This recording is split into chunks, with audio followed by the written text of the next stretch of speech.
तो hello everyone, आपका एक नए वीडियो में स्वागत करता हूँ। देखो भाई, मैं इस वीडियो के अंदर बात करने वाला हूँ स्क्रीन काउंट को लेके, क्योंकि स्क्रीन काउंट का जो पंगा है ना वो भाई बहुत ज़्यादा तगड़ा हो चुका है। इस टाइम पे एग्जीबिटर्स डिस्ट्रीब्यूटर्स में बहुत ही तगड़ी लड़ाई चल रही है, बहुत ही तगड़ी। भाई मुझे तो डंकी और सलार वाला सिस्टम दोबारा से देखने को मिल गया है कि भाई ये हो क्या रहा है। देखो भाई, दोनों ही फिल्मों को हम लोग सपोर्ट कर रहे हैं, लेकिन अंदर खाने में क्या चल रहा है आप लोगों को नहीं पता है। यहाँ पे वही चीज़ दोबारा से दोहराई जा रही है, बस यहाँ पे वाईआरएफ की जगह अब भाई साहब धर्मा प्रोडक्शन है, यानी कि करण जौहर खुद ने अपनी इस मूवी को यानी कि केसरी को डिस्ट्रीब्यूट किया नॉर्थ में, केसरी को। एंड यहाँ पे भाई जाट को डिस्ट्रीब्यूट किया है अनिल थडानी ने। और भाई देखो, अनिल थडानी का दिमाग जो है ना भाई साहब बहुत ज़्यादा वैसे भी गर्म रहता ही है। एक तो वो वैसे भी गर्म रहते ही हैं, प्लस यहाँ पे सामने जब अक्षय कुमार हो तो भाई अक्षय कुमार के साथ में जो उनका एक पर्सनल भाई रीज़न है, जो इशू है, वो तो भाई देखो यहाँ पे मरते दम तक बॉलीवुड में हर किसी को याद रहेगा। जो भी यहाँ पे पुराना चावल है, जो भी यहाँ पे जानता है कि अक्षय कुमार और रवीना टंडन की सगाई हो चुकी थी और यहाँ पे क्या हुआ था, अक्षय कुमार ने क्यों रवीना टंडन को भाई छोड़ा। देखो ये उनका एक पर्सनल जो इशू है, लेकिन यहाँ पे पर्सनल इशू को रख के अनिल थडानी ने जो यहाँ पे धमकी अंदर खाने में दे दी है ना भाई साहब, वो काफ़ी यहाँ पे मुझे लग रहा है कि कुछ ना कुछ यहाँ पे होने वाला है। सबसे पहले तो आप लोगों को मैं शोज बताता हूँ आज के, जाट के और केसरी के इन्होंने कितने कितने रखे हैं। देखिए मुंबई में, मैं अभी आपको केसरी के बता रहा हूँ, मुंबई में 753 शोज हैं केसरी के, ठीक है। दिल्ली में 916 है, पूना में 281 है, बेंगलुरु में 260 है, हैदराबाद में 138 है, कोलकाता में 199 और अहमदाबाद में 506 है। ये तो केसरी के हैं। अभी तो आप लोगों को लग रहा होगा यार इतने से शोज हैं, अभी रुक जाओ। मुंबई में जाट के शोज देखो अब 273, और मुंबई में केसरी के 753। दिल्ली में आओ भाई, दिल्ली में केसरी के 916 हैं और इसके हैं जाट के 734। पूना में जाट के 116 हैं, पूना में केसरी के 281 हैं, बेंगलुरु में 64 हैं, जबकि बेंगलुरु में 260 हैं केसरी के। हैदराबाद में 71 हैं, जबकि भाई हैदराबाद में केसरी के 138 हैं। कोलकाता में 74 हैं जाट के, और भाई कोलकाता में केसरी के 199, 200 ऑलमोस्ट मान। अहमदाबाद में 506 हैं केसरी के, अहमदाबाद में 274 हैं किसके, जाट के।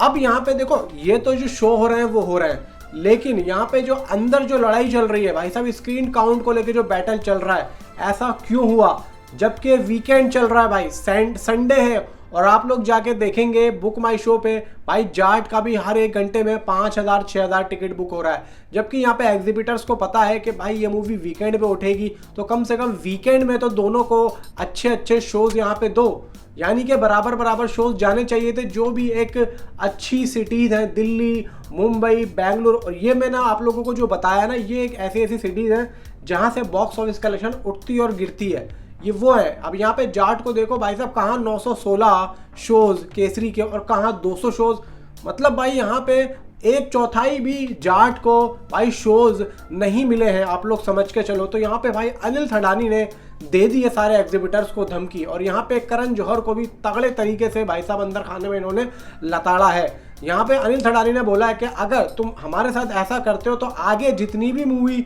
मैं तुम्हें यहाँ पे देता था और दूंगा, आगे हमारा जितना भी डीलिंग चल रहा है, तो भाई यहाँ पे वो डीलिंग सारी की सारी मैं कैंसिल करूंगा। देखो भाई, उस टाइम पे सलार थी, ठीक है, एंड उस टाइम पे डंकी थी भाई, वाईआरएफ था वहाँ पे, सॉरी वाईआरएफ नहीं, पैन मुरुदर था। देखो भाई, पैन मुरुदर और यहाँ पे शाहरुख खान का सीधा यहाँ पे कोलैबोरेट था, तो यहाँ पे शाहरुख खान की वजह से वहाँ पे जो एग्जीबिटर से उनकी फट के हाथ में आ गई थी। लेकिन भाई यहाँ पे अनिल थडानी का जो पड़ रहा है वो काफ़ी ज़्यादा भारी है, और यहाँ पे करण जौहर को वो लताड़ सकते हैं, गिरा सकते हैं, क्योंकि भाई देखो ऐसा है कि एक तो पर्सनल इशू, अनिल थडानी ने सिर्फ और सिर्फ अक्षय कुमार की 2 फिल्मों को डिस्ट्रीब्यूट किया। एक है रोबोट 2.0, वो भी देखो साउथ की तरफ से उनको हुई थी, और वो भी अक्षय कुमार की कोई मेन फिल्म नहीं थी। प्लस यहाँ पे एक बेबी फिल्म थी जो कि यहाँ पे अक्षय कुमार के ऊपर पूरी फुल फ्लैश थी, जिसको लेके यहाँ पे अनिल थडानी ने उनकी मूवी डिस्ट्रीब्यूट की थी। इसके अलावा मैंने और कोई सी यहाँ पे नहीं सुनी है कि उन्होंने कोई नहीं की, जबकि देखो अनिल थडानी डिस्ट्रीब्यूटर बहुत ही भाई साहब बड़े हैं, कोने कोने तक उनकी पहुंच है, फिर भी यहाँ पे ऐसा हो रहा है। ऐसा क्यों है? देखो भाई, सीधी सी बात है, यहाँ पे रवीना टंडन वाला इशू है, कहीं ना कहीं पर्सनल रीजन। फिर यहाँ पे पर्सनल रीजन को साइड में रखो भाई, नुकसान भाई देखो, जाट के डिस्ट्रीब्यूटर अनिल थडानी है और यहाँ पे उन्हीं की ही मूवी को कम से कम शोज यहाँ पे दिए जा रहे हैं। तो भाई ये अनिल थड़ानी को बर्दाश्त नहीं हुआ। और यहाँ पे देखो जाट की और केसरी की आज जो बॉक्स ऑफिस कलेक्शन की फाइट है वो यहाँ पे देखो अभी तक केसरी ने जो अभी बॉक्स ऑफिस कलेक्शन सैकनिक के हिसाब से कर ली है वो 5.92 करोड़ है। एंड यहाँ पे जो जाट की आ रही है वो लगभग 2.25 करोड़ के आसपास यहाँ पे जाती हुई दिख रही है। यानी कि जाट भी आज अच्छा खासा बॉक्स ऑफिस कलेक्शन करेगी और करती अगर इसको और अच्छे शोज मिलते, अगर इसको और शोज मिलते। अब देखो यहाँ पे सारे के सारे जो शोज है, सारे के सारे जो अच्छी सिटीज है वहाँ पे तो केसरी को दे दिए हैं। तो यहाँ पे नाइट की ऑक्यूपेंसी और इवनिंग की ऑक्यूपेंसी में यहाँ पे गिरावट आनी ही आनी है, क्योंकि भाई देखो शोज तो है नहीं जहाँ पे। अब देखो जहाँ पे मैं जाके देखता हूँ फिल्म को वहाँ पे जाट को सिर्फ और सिर्फ 2 या 3 शोज मिले, जबकि केसरी को 8 से 10 शोज मिले। तो ऐसे ही और भी जगह पे होंगे। तो स्टार्टिंग से ही जो जाट को 3500 स्क्रीन पे रिलीज किया गया था एंड केसरी को 5500 प्लस स्क्रीन पे रिलीज किया गया था। अब यहाँ पे ये जो शुरू से ही स्क्रीन का जो पंगा है, चलो यहाँ पे अनिल थड़ानी ने बर्दाश्त कर लिया जब तो सोलो रिलीज थी, लेकिन भाई जब केसरी आई तो उन 3500 स्क्रीन में से भी भाई केसरी को शोज स्क्रीन दिए गए, यानी कि 3500 स्क्रीन में भी कम कर दिए गए। तो ये वही चीज़ हो रही है। अगर यहाँ पे जाट को अच्छे खासे शोज और स्क्रीन मिले तो यहाँ पे जाट भी अच्छा खासा बॉक्स ऑफिस कलेक्शन करे। तो यहाँ पे अनिल थड़ानी का यही तो कहना है, एग्जिबिटर्स को यही तो कह रहे हैं कि भाई हमारे तुम शोज क्यों कम कर रहे हो, तो हमारे शोज तो पूरे रखो। और यही चीज़ होती है कि बाद में जब बॉक्स ऑफिस कलेक्शन आता है तो यहाँ पे एक एक्टर की अपनी कलाकारी को तोला और मोला जाता है, फिल्म की सारी एसेट्स को तोला और मोला जाता है कि भाई फिल्म अच्छी नहीं थी और फिल्म ऐसी थी और फिल्म ऐसी। देखो भाई दोनों ही फिल्में अच्छी हैं, लेकिन यहाँ पे चीज़ें जो हो रही है दोनों फिल्मों के लिए जो है अच्छी नहीं हो रही हैं। वैसे तो नॉर्मल डेज में ठीक है, लेकिन जब एक वीकेंड आ रहा है तो वीकेंड में तो दोनों ही फिल्मों को यहाँ पे अच्छा खासा शोज मिलना चाहिए, क्योंकि भाई वीकेंड में एक ले दे के 2 ही तो दिन है, कम से कम सैटरडे और संडे। फ्राइडे में तो चलो मैं मान नहीं सकता, सैटरडे और संडे 2 दिन है जिनमें बॉक्स ऑफिस कलेक्शन अच्छी आती। तो इन दोनों ही दिनों में अच्छी खासी शोज एंड स्क्रीन मिलने चाहिए। भाई देखो लड़ाई लड़ो तो यहाँ पे अच्छे खासे खुल के लड़ो ना, फ्रंट फ्रूट पे आके लड़ो। ये करण जौहर जो है ना भाई साहब हमेशा इसी तरीके के उन्होंने काम करे हैं। और पता नहीं भाई देखो फैंस भी आके मुझसे बोलते हैं कि भाई हम करण जौहर की वजह से